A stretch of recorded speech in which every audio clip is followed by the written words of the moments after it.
The Michaeljackson Files, Episode 1, The Rise. Before the fame, before the controversy, before the world knew his name, there was just a boy with a voice so powerful, it would change music forever. But behind the spotlight was a story far more complicated than anyone realized. This is the rise of Michaeljackson. Gary, Indiana, late 1960s. A small industrial city where dreams didn't come easy. Inside a modest home, one family was about to change history, the Jackson family. And at the center of it all, a young boy named Michael. Michael was born in 1958, the 8th of 10 children.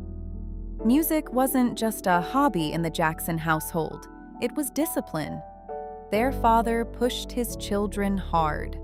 Rehearsals were strict, mistakes weren't tolerated. But something about Michael stood out. Even at a young age, his talent was undeniable. His voice, his rhythm, his presence. It was clear he wasn't just good, he was different. By the age of 5, Michael was performing with his brothers. Soon, they became known as the Jackson 5, and everything changed. But before Michael became the face of the group, there was another voice leading the way.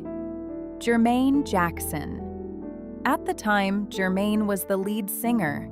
He had the experience, the confidence, and a voice that carried the group's early performances. Michael, still very young, was part of the lineup, but not yet the main focus. That would soon change. In the late 1960s, Motown Records was one of the most powerful music labels in America. At the center of it all was Berry Gordy, the founder of Motown. He had a reputation for discovering talent and turning artists into stars. When the Jackson 5 auditioned, Gordy saw something special. Not just in one member, but in the entire group. But there was something about Michael that stood out. A spark. A presence that was impossible to ignore. Even at a young age, he commanded attention. His voice carried emotion beyond his years. His energy on stage was undeniable. And then another key figure entered the picture. Diana Ross. Already a major star, Diana Ross helped introduce the Jackson 5 to the world.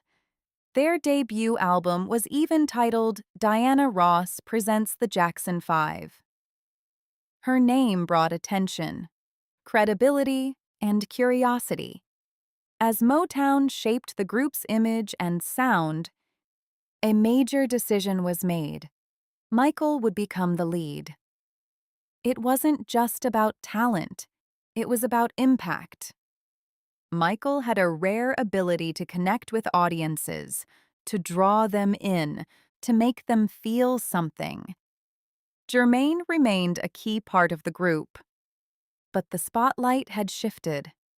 And with that shift, everything changed. Motown Records signed them. And what followed was nothing short of historic. Hit after hit, I Want You Back. ABC. I'll Be There. They didn't just climb the charts.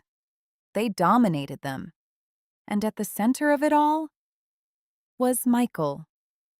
But fame came at a cost.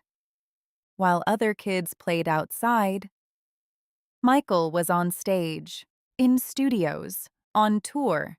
His childhood was different. In later interviews, he would describe it as lonely, structured, even painful. Behind the smiles and performances was a young boy under immense pressure. As he grew older, Michael wanted more. More control, more creativity, more identity. And in 1979, everything changed. He released Off the Wall. It wasn't just successful, it was a statement. Michael Jackson was no longer just a child star. He was becoming something else entirely.